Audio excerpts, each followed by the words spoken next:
It's my honor to be here and talk about ICSI with teratospermic semen and with abnormal sperm. Okay, we are going to talk about a fascinating subject, which is ICSI and its role in addressing male infertility. And as you know, ICSI has a high success rate in managing andrological scenarios. But which criteria is needed for doing ICSI?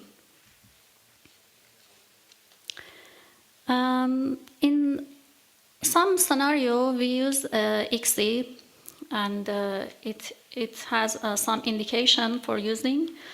For example, ICSI is used to achieve or to improve fertilization when semen quality is poor and there is a reason to expect that conventional fertilization methods will yield poor results or may fail altogether.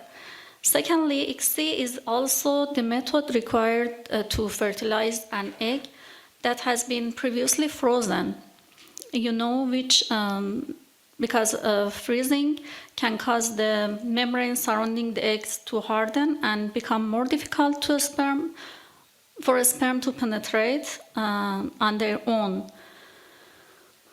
Additionally, ICSI is also often recommended for couples with unexplained infertility to avoid an increased risk for poor or failed fertilization. And finally, when the number of eggs that are retrieved is relatively small, ICSI may be used for fertilizing all of the eggs to achieve more success in the pregnancy. But what is the relationship between teratospermia and ICSI? Before delving into the main subject, let's have a review on the terminology of some phrases. We have teratospermia, as you know, when highly percentage of sperm had abnormality in shape, including head, neck, or tail. We name it teratospermia. And we have another term, isolated teratospermia, which in this case, teratospermia is without any other abnormalities, such as astenospermia or oligospermia. And we should say something about, we should know something about these two different conditions maybe. Historically, sperm morphology was considered a critical factor in assessing male fertility potential. Early studies came back to 1950s to 1960s, and these studies focused on morphology and began to be formally recognized morphology as a critical component of male fertility evaluation. Around the 1980s, WHO published its first manual on semen analysis and included detailed guidelines on how to evaluate sperm morphology. And this marked a significant step in standardizing fertility assessment and underscored the clinical relevance of sperm shape and structure in predicting fertility outcome. In 1992, the WHO's second edition of the manual further emphasized the role of sperm morphology in fertility assessment, establishing more refined criteria for what constitutes normal morphology. And from 2000 till present, maybe it's more doubts. While sperm morphology remained a standard part of semen analysis, its clinical significance has been debated. We will see in detail.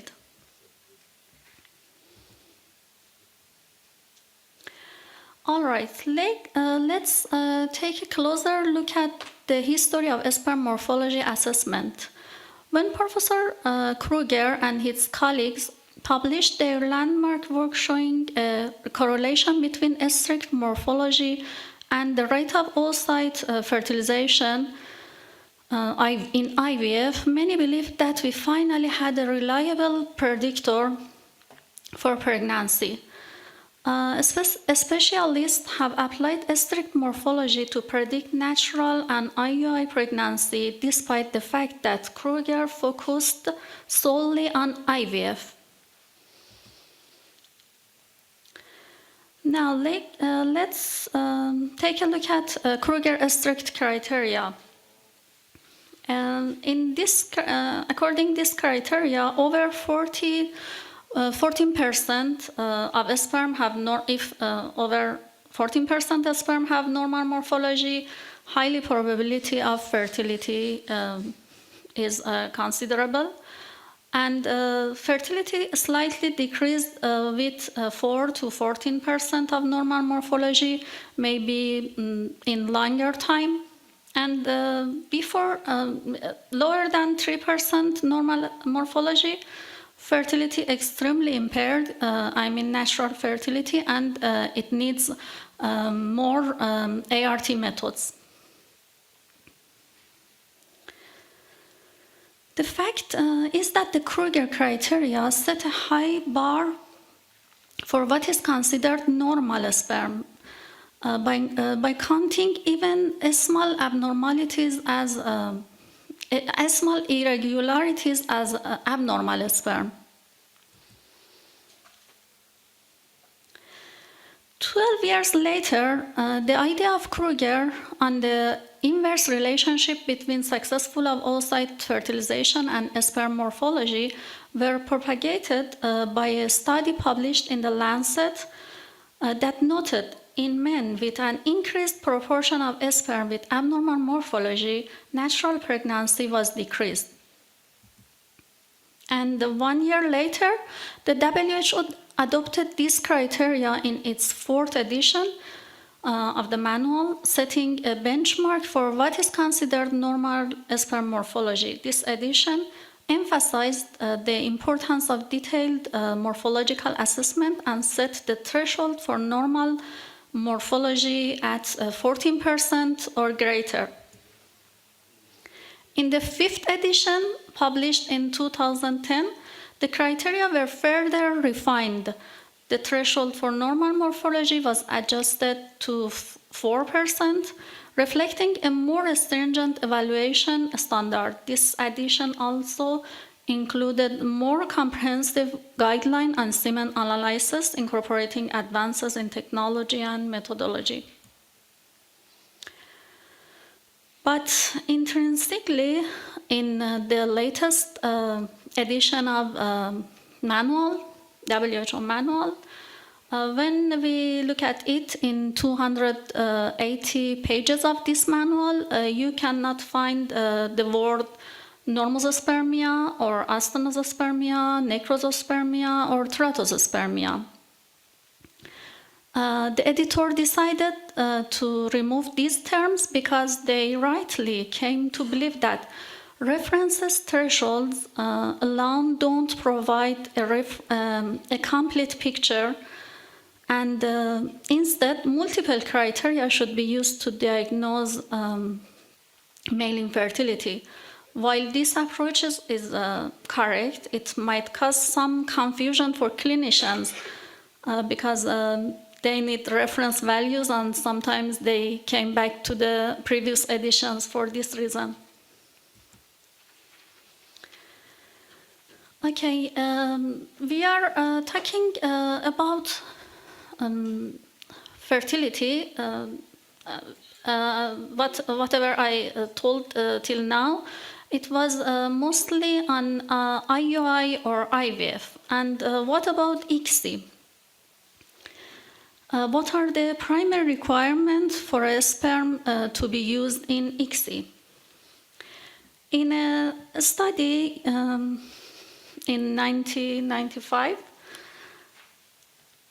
with 966 ICSI cycles, with ejaculated semen, they find that neither the type nor the extent of sperm impairment diagnosed in the initial semen sample significantly affected the outcome of ICSI.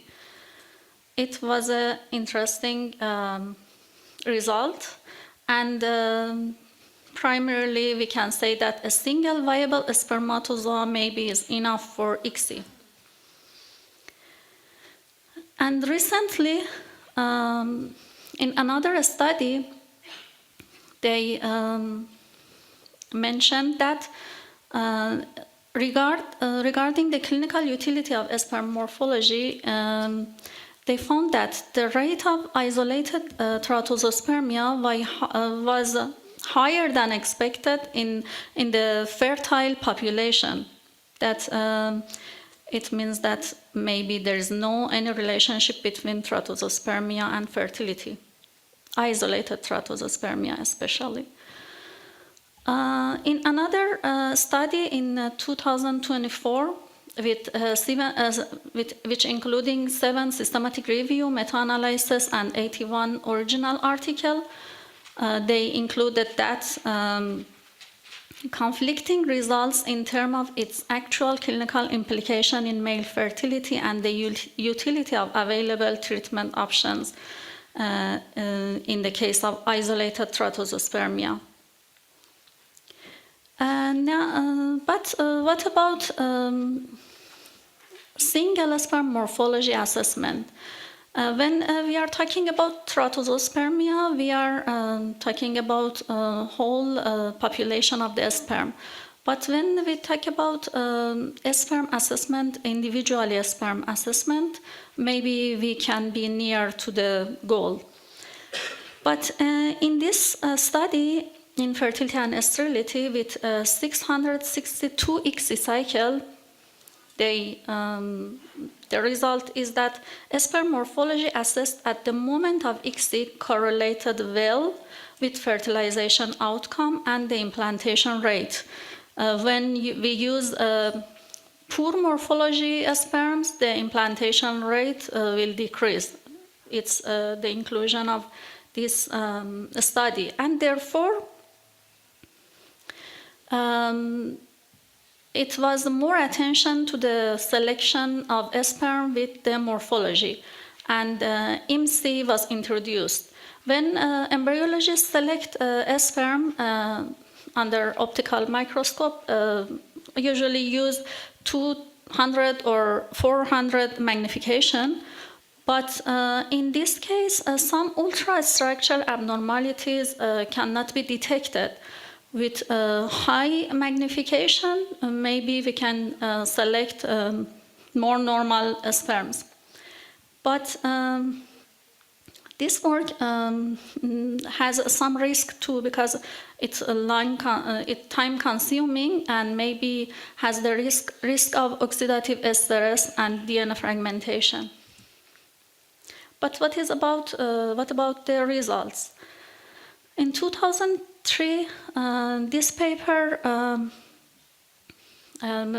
compared between ICSI and conventional ICSI, and the result was that ICSI is better for selecting a sperm. And in this Cochrane study, the authors concluded that we are very uncertain of the chances of a clinical pregnancy, which means that we are still very uncertain about any real difference between ICSI and ICSI. So doubts is going on. And here, according to the Human Fertilization and Embryology Authority, HFEA, the rating for both effectiveness of ICSI, for both increasing the chances of having a baby and a male factor infertility is gray. That means there is insufficient and moderate quality evidence. Again, in this Cochrane study, the conclusion is that while ICSI sounds promising, more high-quality research is needed before it can be recommended over ICSI in clinical practice. And when we take a look at other studies, you can see that in most of them, there were no association between teratospermia and ICSI outcome. Even in the specific cases, such as globospermia, in our center, we took a look at the result of 11 total globospermia ART outcome and compared them with control, and we didn't find any significant difference between this group and control group in ART outcome. It's unpublished yet. But studies related to teratospermia has some limitation too. Most of them didn't report sperm abnormalities in isolation. Of course, maybe it is different outcome when we say about head abnormalities or tail abnormalities, and they cover lifetime from different geographical regions, but overall number of studies are relatively small, and also the result is related to clinical pregnancy, but the main goal is live birth, and there are lack of high quality studies, and also we have limited information about age and the possible disease of female partner that it is important in ICSI. In summary, if I want to tell you something summarizing about relationship between teratospermia and fertility, I should say that in IUI and natural conception, the evidence suggests that sperm morphology alone should not be a barrier for attempting these less invasive fertility treatment. Pregnancy rates are not significantly different in cases of abnormal morphology when other factors such as total motile sperm and sperm count and female age are considered.